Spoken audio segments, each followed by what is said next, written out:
오늘 교회 카톡방에 우리 구미경 권사님께서 나누어 주셨는데, 저는 어제 저녁에 특별한 식탁을 나누고 식탁에서 기도를 드리는 경험을 가지게 되었습니다. 우리 예수님의 식탁 기도를 우리가 지난 시간 배우게 되었는데, 식탁의 소중함을 다시 한번 깨닫고 경험하는 그런 좋은 시간이 되었어요.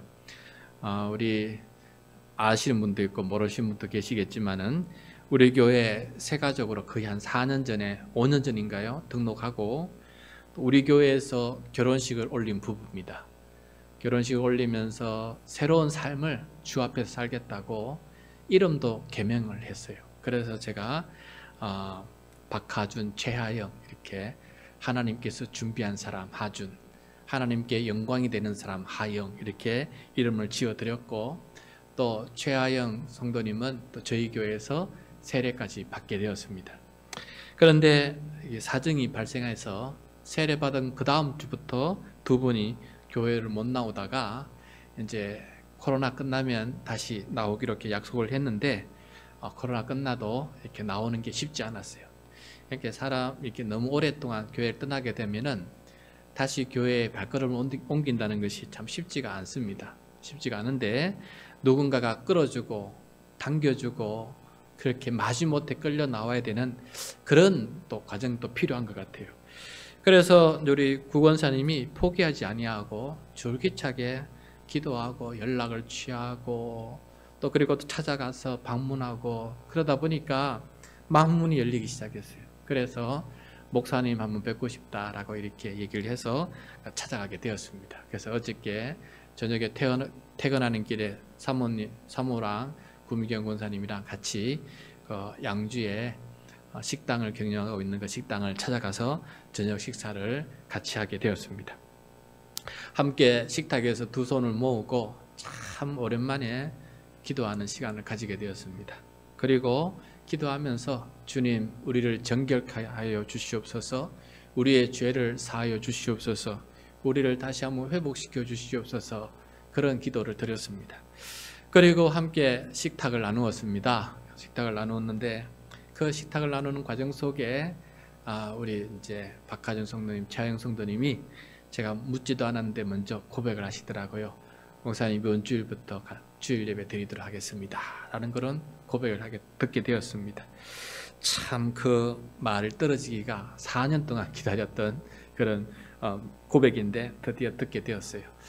물론 이제 이번 주에 와야 오는 거니까 아직은 모릅니다. 주말 시간이 남아있기 때문에 모릅니다. 지금 오늘 이 자리에 기도해야 될 권사도 안 나오는데 그런 평신도가 또 나올 수 있을지 모르겠어요. 그래서 기다려 봐야 됩니다. 기다려 봐야 되지만은 그 연약한 마음속에 하나님께서 역사해 주셔서 그런 고백을 나오게 했다는 것, 사실 저는 그걸 기대하지 못했어요. 예상하지 못하고 밥만 먹고 오는 걸로 생각하고 갔는데 그런 고백을 듣고 보니까 야, 주님께서 저 마음을 만지고 계시구나 하는 것을 깨닫게 되었습니다. 그리고 난 다음에 집에 돌아와서 더 깊이 생각났어요. 야, 예수님의 식탁, 예수님의 기도, 그것이 생각이 났습니다. 세리와 죄인의 친구가 되어주시고 아무도 앉기 싫어하는 그 사람들과 함께 앉아서 그들의 친구가 되어주고 그들을 구원하고 그들을 천국 백성으로 만들고 그를 제자로 만드는 그 예수님의 그 식탁과 기도가 생각이 나서, 주여, 그 역사가 그날 식탁에서 이루어진 그 기도 속에 이루어지면 좋겠습니다. 주님께서 붙드시고 인도해 주십시오. 그렇게 간절히 기도하게 되고 또 오늘 내일 또 기도해야 되겠다는 생각을 하게 되었습니다. 이처럼 여러분, 우리는 죄인과 함께 나누는 식사 기도는 굉장히 중요한 기도다라는 것을 늘 마음속에 새기고 그런 식탁을 자꾸 만들어 가야 되는 것이 우리들의 사명입니다. 왜냐하면 전도하다 보면은 그냥 말로만 전도되는 게 아니거든요. 우리 김창호 성도님도 우리 구미영 권사님하고 식사 자리 물론 막걸리도 한잔 했지만은 그 자리에서 고기를 먹고 밥을 먹다 보니까 더 정이 들게 되고 그래 교회 오게 되고 그렇게 되지 않았습니까? 식탁은 한 영혼의 마음을 열고 전도하고 구원을 인도하는 그런 귀한 자리다라는 것을 예수님부터 우리가 배우고 또 우리 현실 속에도 그렇게 깨달아가게 되는 것 같습니다. 얼마나 감사한 자리인지 하나님 우리에게 기도 제문 같아요. 그런 구원의 식탁, 죄인과 함께 혹은 불신자와 함께 나누는 식탁을 내가 더 많이 가지게 도와주시고 그의 친구가 되게 도와주시고 그를 구원하는 그런 귀한 자리가 될 수 있는 그런 식탁을 더 많이 가질 수 있도록 내 배만 부르는 그런 식탁이 아니라 불신자의 영혼을 배불리고 영혼을 살찌게 만드는 그런 식탁이 되게 해달라라고 기도하는 것 참 중요한 기도다라는 것을 배웠는데 지난주에 그렇게 또 한번 어저께 실천할 수 있는 그런 은혜도 누리게 되었습니다. 오늘은 식탁과 이어지는 그런 기도인데요. 식탁은 예수님의 식탁은 천국을 경험하는 식탁이었어요. 천국의 식탁을 미리 맛보는 자리였어요. 죄인도 하나님의 자녀가 되고 세상 모든 사람이 주 안에서 같은 식탁을 나누는 천국의 식탁을 미리 맛보는 자리인 것처럼 오늘 말씀도 예수님께서 제자들과 함께 나누는 천국 잔치 속에서 드리는 기도 그것이 무엇인지를 오늘 우리들에게 보여주고 있습니다. 그래서 이어지는 식사, 잔치 기도에 대해서 함께 배워보도록 하겠습니다. 죄인과 식탁을 나누는 예수님이 못마땅해가지고 그들을 비판했던 바리새인이 이번엔 두 번째로 예수님의 먹고 마시는 것 때문에 또 비판을 해요. 또 비판을 하는데 그 비판의 내용이 어떤 비판이었는지 처음에는 죄인과 함께 한다고 비판했는데 이번에는 또 다른 내용으로 비판을 합니다. 그 내용이 18절 나왔는데 오늘 말씀 18절 같이 다시 한번 읽도록 하겠습니다. 시작. 요한의 제자들과 바리새인들이 금식하고 있는지라 사람들이 예수께 와서 말하되 요한의 제자들과 바리새인의 제자들은 금식하는데 어찌하여 당신의 제자들은 금식하지 아니하나이까? 자, 여러분 금식이 뭡니까? 음식을 먹지 않는 게 금식 아니겠어요? 음식을 먹지 않으면서 식탁을 찾지 않는 게 금식이에요. 그럼 식탁을 찾지 않으면서 뭘 하는 것입니까? 무릎을 꿇고 기도하는 거예요. 왜냐하면은 나의 죄를 회개하고 하나님 앞에 더 충성된 경건한 삶을 살기 위해서 기도하는 그런 게 바로 금식입니다. 그래서 특별히 유대인들은 1년에 한 번 무조건 모든 유대인들은 속죄일에 대속죄일에 의무적으로 하루 동안 금식하면서 자신의 1년 동안의 모든 죄를 하나님 앞에 회개하고 기도하는 그 하루를 지냈던 것이 있어요. 그런데 특별히 경건한 무리들은 이 금식을 수시로 하면서 열심히 하면서 더욱더 경건 훈련을 하면서 회개하면서 주님께 더 가까이 가려고 삶을 바꾸려고 그렇게 많이 노력했습니다. 그래서 세례 요한의 제자들도 금식을 자주 했고 경건하다고 하는 바리새인들도 금식을 자주 했습니다. 그러면서 그 하나님의 충성도 내가 하나님을 얼마나 사랑하는지 내가 하나님의 말씀대로 얼마나 살려고 노력하는지 하나님 봐주십시오 할 정도로 그렇게 그 금식이 자신을 쳐서 봉적케 하는 그런 굉장한 훈련이었어요. 그런데 이상하게도 예수님과 예수님의 제자들은 가만히 지켜봐도 금식을 하지 않는 거예요. 늘 먹는 거예요. 식탁에서 늘 먹는 거예요. 금식하지 않는 것입니다. 그래서 예수님의 제자들은 왜 금식하지 않느냐고 그렇게 먹고 마시기만 할 거냐고 정말 경건 훈련하면서 금식 훈련하면서 하나님 앞에 더 회개하면서 더 변화된 삶을 살려고 노력해야 되지 않느냐고 이렇게 비판을 하는 내용이 나옵니다. 이 내용 똑같은 이야기인데 누가복음에서는 조금 그 부분을 이렇게 좀 더 구체적으로 설명해 주고 있어요. 누가복음 5장 33절인데 화면을 보면서 같이 읽도록 하겠습니다. 그들이 예수께 말하되 요한의 제자는 자주 금식하며 기도하고 바리새인의 제자들도 또한 그리하되 당신의 제자들은 먹고 마시는 일만 합니다. 이게 뭐냐라고 이렇게 당신들의 제자 그룹은 이렇게 경건한 무리 맞냐고 모름지기 제자 공동체라면은 금식 훈련은 당연히 해야 되는 게 지금 우리 모든 제자 공동체들의 특징인데 당신들은 그렇게 먹기만 해서 어떡할 거냐라고 이렇게 비판하는 내용이 나옵니다. 여러분 예수님은 금식을 해본 사람입니까? 안 해본 사람입니까? 해본 사람이지 않습니까? 그 천국 복음을 전하기 전에 광야에서 40일 동안 금식해본 그런 금식 기도를 하신 분 아니겠어요? 물론 그 일회성이었지만은 그렇게 금식 기도를 하신 분입니다. 그리고 제자들에게 금식 훈련을 시켜야 되는데 이상하게도 천국 복음을 전하고 제자들을 불러놓고는 금식은 훈련시키지 않는 거예요. 왜일까? 왜 특별한 목적이, 이유가 뭘까? 본인도 금식 기도를 통해서 영적 유익을 얻었다면 제자들도 금식을 시켜서 영적 유익을 얻도록 도와주는 게 좋을 텐데 왜 안 했을까? 그 부분에 대해서 예수님의 답변을 한번 들어봅시다. 왜 예수님은 제자들에게 금식 훈련을 시키지 않았는지 19절과 20절 말씀입니다. 같이 읽도록 하겠습니다. 시작. 예수께서 그들에게 이르시되 혼인집 손님들이 신랑과 함께 있을 때에 금식할 수 있느냐? 신랑과 함께 있을 동안에는 금식할 수 없느니라. 그러나 신랑을 빼앗길 날이 이르리니 그날에는 금식할 것이니라 라고 말씀하시고 계십니다. 예수님과 제자 사이의 관계를 여러분 독특하게 표현하는데 다른 무리들은 스승과 제자 개념 속에서 그렇게 스승은 제자를 훈련해야 되지 않습니까? 그런 개념인데 여기서 보시면은 훈련 개념이 아니고 스승은 신랑이고 제자는 신랑의 손님이에요. 잔치자리, 결혼식장에 함께 있는 신랑의 손님이에요. 그러니까 이거는 금식 훈련할 자리가 아니고 함께 기쁨을 나누고 함께 잔치를 해야 될 관계라는 것을 말씀해 주고 있어요. 잔치하는 시간이 있기 때문에 여러분 슬퍼하면서 금식할 수가 없다라는 그런 말씀 아니겠습니까? 그래서 이 부분을 같이 기록하고 있는 마태는 이 부분을 좀 더 명확하게 설명해 주고 있습니다. 마태복음 9장 15절 말씀인데 화면을 보면서 같이 읽도록 하겠습니다. 시작. 예수께서 그들에게 이르시되 혼인집 손님들이 신랑과 함께 있을 동안에 슬퍼할 수 있느냐? 그러나 신랑을 빼앗길 날이 이르리니 그때에는 금식할 것이니라. 자, 여기서 보면은 신랑과 함께 있을 동안에 슬퍼할 수 있느냐? 잔치집에 신랑의 친구들이 가 있는데 어떻게 신랑을 보면서 그 잔치자리에서 슬퍼하면서 음식을 안 먹고 식음을 전폐하고 그 자리에 눈물 흘리면서 그렇게 슬퍼할 수 있겠느냐라고 이렇게 말씀하고 있습니다. 그렇습니다. 금식은 슬퍼하는 시간이지요. 슬퍼할 시간은 오기는 옵니다.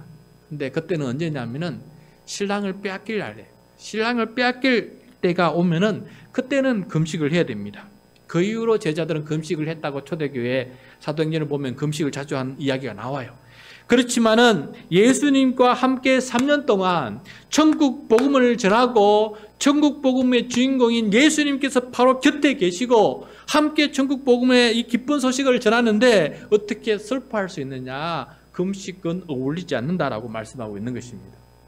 여러분, 천국 복음이 뭡니까? 복음. 헬라어로 유앙겔리온이라고 하는 단어인데 여러분 예전에 제가 한번 설명을 드린 적이 있어요. 유앙겔리온이라고 하는 이 단어는 전쟁터에 나가서 전쟁의 결과를 알리는 그 소식병이 딱 한 명 뛰어오지 않습니까? 뛰어와서 이 마을에 기다리는 가족들이 간절히 기다립니다. 어떤 걸 기다리냐면은 기쁜 소식을 기다려요. 바로 유앙겔리온이라고 말하는 그 소리를 듣고 싶은 거예요.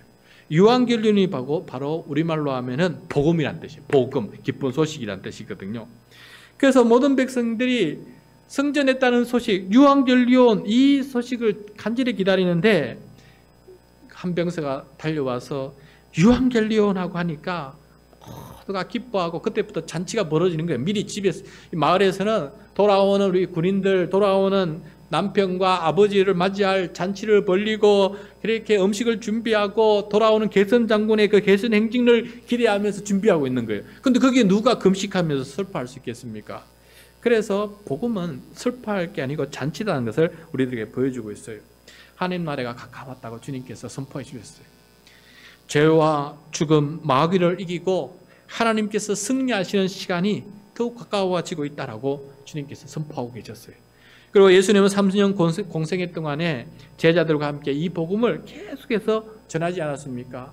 그리고 그 복음의 증거로 우리가 그동안 마가복음에서 살펴보았던 것처럼 귀신 들린 사람이 귀신에서 해방이 되고, 병든 수많은 사람들이 병에서 해방이 되고, 병에서만 해방되었습니까? 정함을 받고 죄사함을 받고 그렇게 제자로서 거듭나는 이런 일들이 벌어지고, 또 죄인이 예수님의 친구가 되는 그런 식탁도 경험하면서 하나님의 나라 복음이 우리 가운데 이루어지는 이 일들을 우리가 경험하지 않았습니까?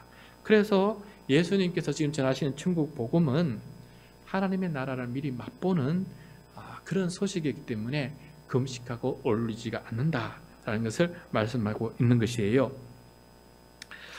그리고 예수님은 이 금식을 완전히 거부한 건 아니지요. 또 금식할 때는 금식하시고, 또 지금은 금식할 때가 아니다라는 그것만 얘기해 준 것입니다. 여러분, 우리는 언제 금식합니까? 우리가 금식할 때 한국 교회에 금식 훈련 중에 하나가 약간은 좀 성경적인 거와 어울리지는 않는데, 뭔가 삶에 문제가 있을 때 그것에 대한 해답을 얻고자 금식 기도할 때가 많았어요. 그러니까 어떤 삶의 문제를 내가 원하는 대로 하나님 좀 들어주십시오, 응답 좀 해주십시오, 이 소원 좀 성취해 주십시오, 그런 마음으로 금식 기도할 때가 참 많이 있었어요. 그런데 진정한 금식은 내 뜻을 이루어 주십시오라는 게 아니고, 내가 하나님의 뜻을 이루지 못했던 것을 용서해 주시고 회개함으로써 이제부터 내가 하나님의 뜻을 이루며 살겠습니다 라고 그렇게 변화되는 시간이 바로 금식이거든요. 그래서 이 제대로 된 금식을 한다 그러면은 오늘 저는 두 가지라 생각이 듭니다. 첫 번째는 실제적인 1차적인 의미로는 예수님을 빼앗길 때 우리는 금식해야 돼요. 바리새인들과 대제사장들과 장로들에게 예수님이 빼앗기고 막 따라가고 있었는데 예수님이 십자가에 달려 죽으시고, 그 모습을 우리가 볼 때 그때 우리는 금식해야 됩니다. 왜냐하면 나의 주인을 잃어버린 상태 아니겠어요? 그 다음 2차적으로 우리가 금식해야 할 때는 언제 있냐? 내 마음속에 예수님이 사라질 때예요. 예수님과 거리가 멀어지고 삶의 문제와 그런 것 앞에서 믿음이 흔들리고, 또 내가 하나님 앞에 담대히 설 수 없는 그런 상황에 놓일 때, 절망 속에 놓일 때, 주님을 온전히 붙들지 못할 때, 그때 우리는 금식해야 됩니다. 그때 주님을 다시 붙들면서 나에게 어떤 문제 때문에, 염려와 근심 때문에 내가 믿음이 왜 이렇게 회의에 빠졌는지를 다시 한번 주님 앞에 점검하고 주님을 온전히 붙잡기 위해서 그때는 금식을 해야 돼요. 그런데 그럴 때 금식하는 사람은 별로 없습니다. 참 그게 안타깝긴 하지요. 그래서 대신 금식할 때가 많습니다. 저 사람을 위해서 그 부모가 대신 금식하고, 저 사람을 위해서 배우자가 대신 기도하고, 저 사람을 위해서 교인들이 대신 금식하면서 그 영혼을 위해서 기도할 때가 참 많이 있는, 중도적 금식 기도할 때가 참 많이 있는 것을 보게 됩니다.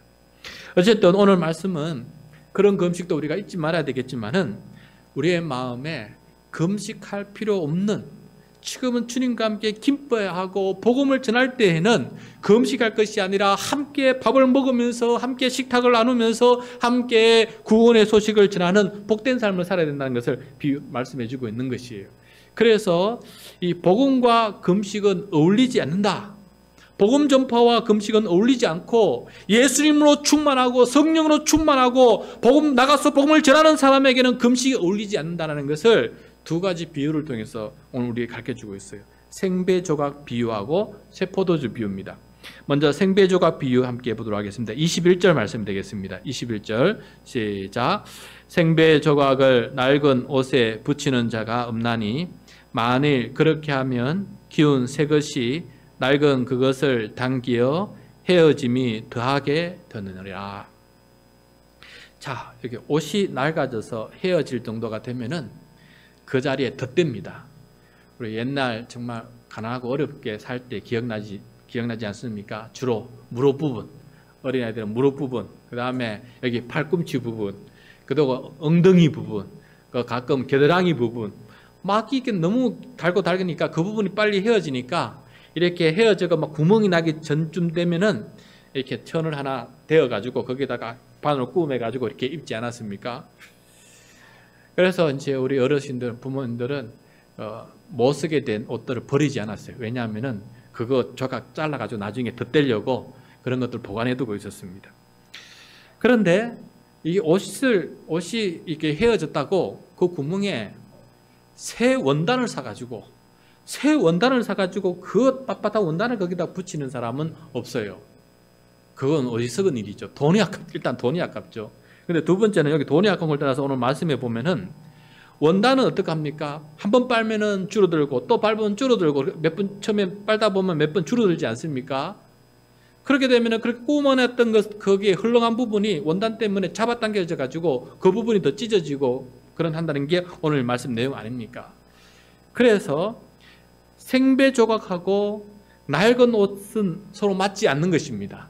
생배 조각을 낡은 옷에 붙이는 것은 전혀 맞지 않는 것이에요. 이것처럼 복음과 금식은 서로 맞지가 않는 것입니다.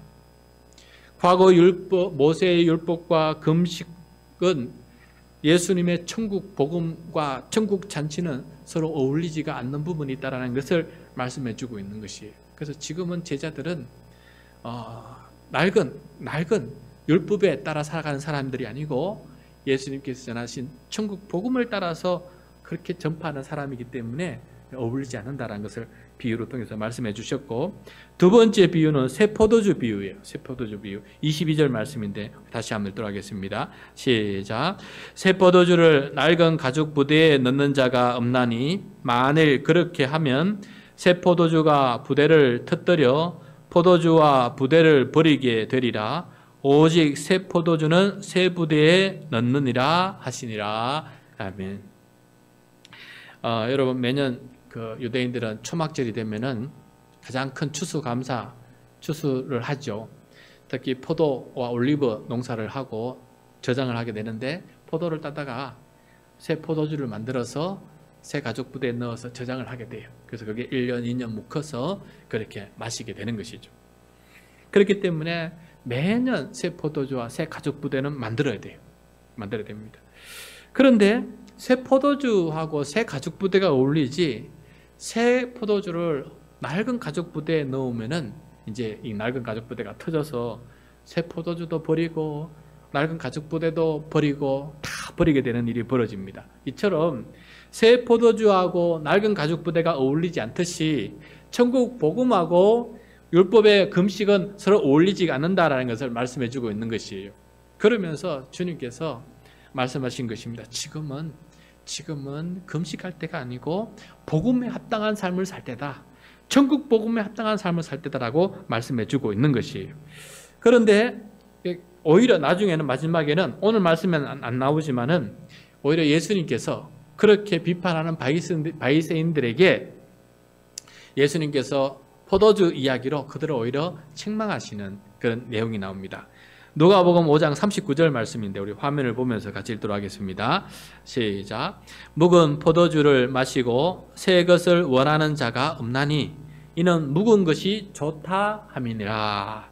자, 예수님이 그 바리새인들에게 이렇게 말하는 거예요. 여러분, 저 말이 틀린 건 없어요. 맞죠? 오래된 포도주가 맛이 있잖아요. 그래서 자꾸 오래된 걸 먹기를 좋아하지 않습니까?